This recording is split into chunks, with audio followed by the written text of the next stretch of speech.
Si on se base uniquement sur des données purement économiques, la mondialisation est une très bonne chose pour le vin français. Mais la mondialisation génère aussi des défis, des problèmes, des peurs. Et l'une de ces angoisses qui revient très régulièrement, c'est est-ce que les étrangers ne vont pas racheter le vignoble français?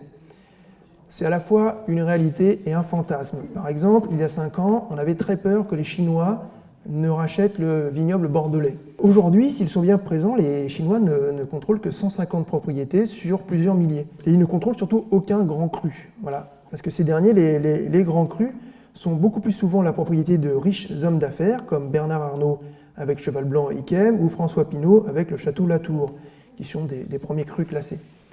Les grandes propriétés bordelaises sont souvent rachetées aussi par des banques et des assureurs.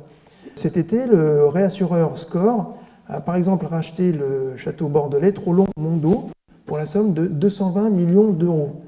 Alors ça paraît énorme, mais c'est exactement le même prix qu'a payé le PSG pour acheter son footballeur Neymar. Donc ça permet de mettre les choses en perspective. D'un côté, une centaine d'hectares, de l'autre, un bonhomme qui court. Voilà. Pour le moment, les étrangers ne sont pas du tout en passe de racheter le vignoble, mais ça pourrait venir.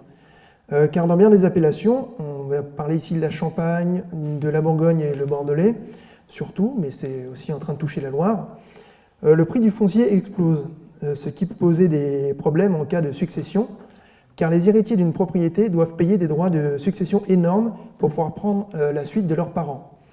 Le plus souvent parce que les droits de succession sont trop élevés, parce que la famille ne s'entend pas ou parce que l'attrait d'un gros chèque est trop fort, ces familles vendent. Et là, ce sont des grands investisseurs, souvent étrangers, qui rachètent les domaines.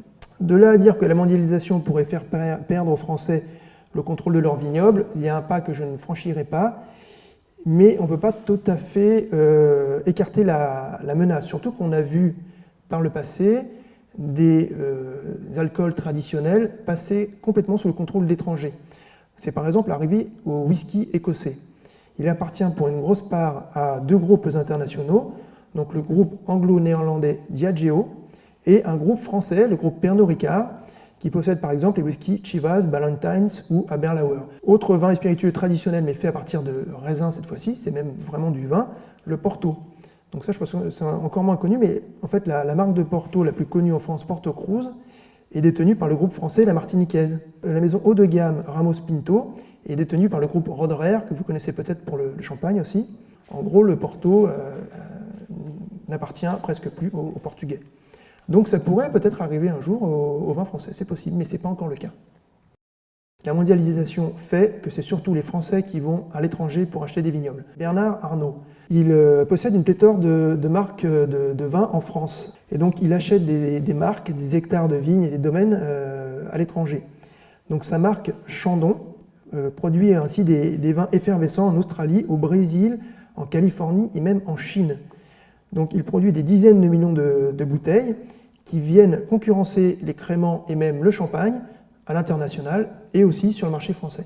Donc c'est un peu le serpent qui se mord la queue. En fait, il a à la fois les marques internationales et les marques françaises. On peut aussi prendre des exemples de plus petites propriétés qui vont à l'international et qui achètent des domaines. Donc par exemple les Drouin, c'est une famille de grands négociants bourguignons.